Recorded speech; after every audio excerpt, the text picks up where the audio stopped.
Serupa dengan industri lainnya, industri sawit juga menghasilkan limbah dalam proses operasionalnya. Namun dengan proses pengelolaan yang baik dan tepat, dampak negatif dari limbah dapat diminimalisir. Sebagai perusahaan yang memiliki komitmen pada praktik produksi berkelanjutan, mari kita mengelola limbah kita dengan bertanggung jawab. Kewajiban pengelolaan limbah industri juga diatur dalam Undang-Undang Nomor 32 Tahun 2009 serta peraturan turunannya. Untuk memastikan implementasi pengelolaan limbah dilakukan dengan baik, perusahaan perlu membuat SOP serta rencana kerja untuk implementasi yang tepat dengan dilengkapi dokumentasi yang diperlukan. Ada tahapan dalam proses pengelolaan limbah, yaitu identifikasi, penanganan, dan pemantauan. Yang pertama, identifikasi. Cara mengenalinya yaitu dengan mengidentifikasi limbah produksi yang dihasilkan dan sudah ditentukan di dokumen lingkungan seperti berikut ini. Ada beberapa jenis limbah. Yang pertama, limbah padat yang terbagi menjadi dua jenis, yaitu limbah padat hasil produksi. Contohnya adalah tandan kosong, cangkang, abu boiler, dan solid decanter.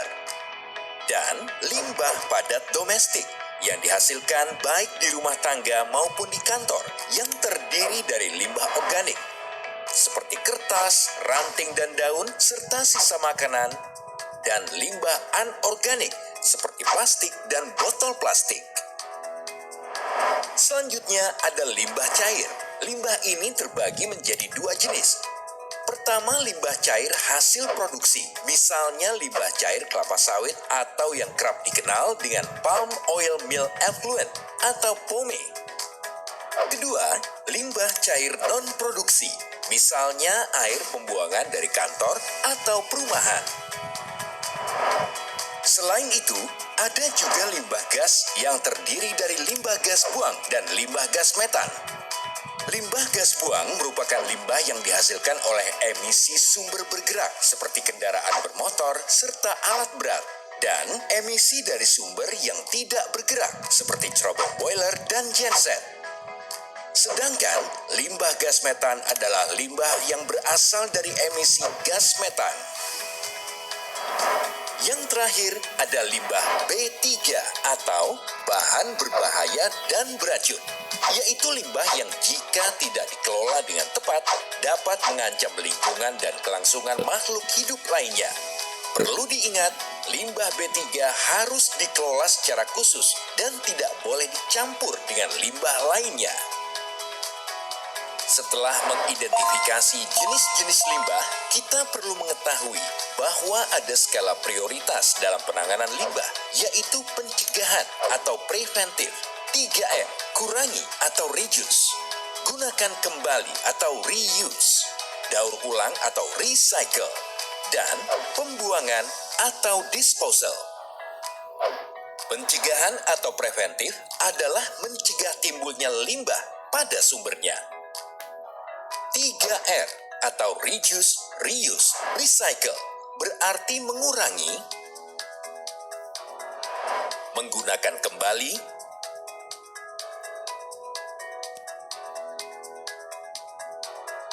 dan mendaur ulang limbah.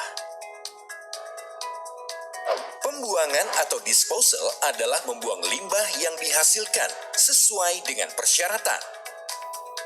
Selanjutnya, mari kita lihat contoh-contoh pengelolaan limbah menurut jenis-jenis limbah baik di pabrik maupun di kebun. Yang pertama, limbah padat non-B3. Untuk limbah produksi seperti tandan kosong, pengaplikasiannya harus dilakukan dalam waktu tidak lebih dari 6 hari. Untuk aplikasi di area tanaman belum menghasilkan, letakkan melingkari pokok sawit dengan jarak kurang lebih 30 cm dari pangkal batang ke arah kanopi. Sedangkan untuk di area tanaman menghasilkan, letakkan di antara pokok atau sepanjang pasar pikul. Kemudian untuk limbah domestik tidak boleh dicampur. Limbah domestik harus dipisahkan sesuai dengan jenisnya, organik atau anorganik. Untuk limbah cair, pengelolaannya disesuaikan dengan peraturan yang berlaku, yaitu dengan cara memisahkan saluran pipa pembuangan limbah pome agar tidak tercampur dengan air hujan. Pastikan bahwa limbah yang dibuang atau dimanfaatkan tidak melebihi ambang batas baku mutu. Untuk emisi gas, pengelolaannya dilakukan dengan melakukan pengecekan rutin untuk memastikan kinerja mesin agar selalu dapat bekerja dengan baik. Yang terakhir adalah limbah B3. Limbah ini memerlukan penanganan khusus karena dapat membahayakan tidak hanya lingkungan, tetapi juga karyawan yang sedang bertugas. Oleh karena itu, limbah B3 harus disimpan di dalam tempat khusus yang telah memiliki izin, yang biasa disebut dengan tempat penyimpanan sementara atau TPS limbah B3. Lalu dilakukan pencatatan pada logbook untuk kemudian diserahkan ke pihak ketiga berizin. Dan pastinya dalam setiap proses pengelolaan limbah, baik limbah padat, limbah cair maupun emisi gas, selalu dilakukan dokumentasi pencatatan untuk evaluasi. Seperti contohnya, dokumentasi juga diperlukan ketika melakukan pengamatan untuk memastikan bahwa semua proses terlaksana dan untuk memitigasi risiko yang akan muncul.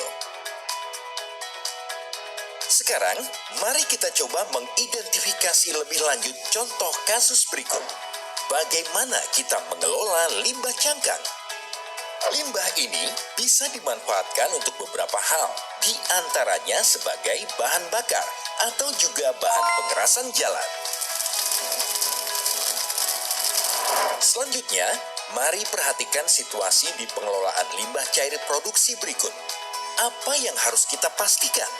Setelah dilakukan proses di IPAL, baik metan capture maupun kolam terbuka, limbah cair dapat dikelola dengan dua alternatif, yaitu dengan memompa ke areal aplikasi lahan,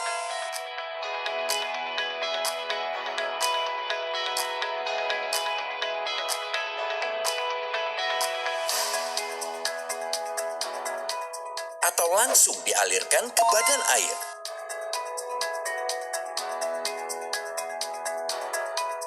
Kedua alternatif pengelolaan tersebut harus memenuhi ambang batas baku mutu. Kemudian apa yang harus kita lakukan jika melihat asap cerobong hitam terus-menerus seperti ini? Kita bisa lakukan hal-hal berikut. Pertama, pengecekan mesin secara berkala. Kemudian pengukuran emisi cerobong sesuai standar baku mutu. Dan perawatan mesin secara berkala.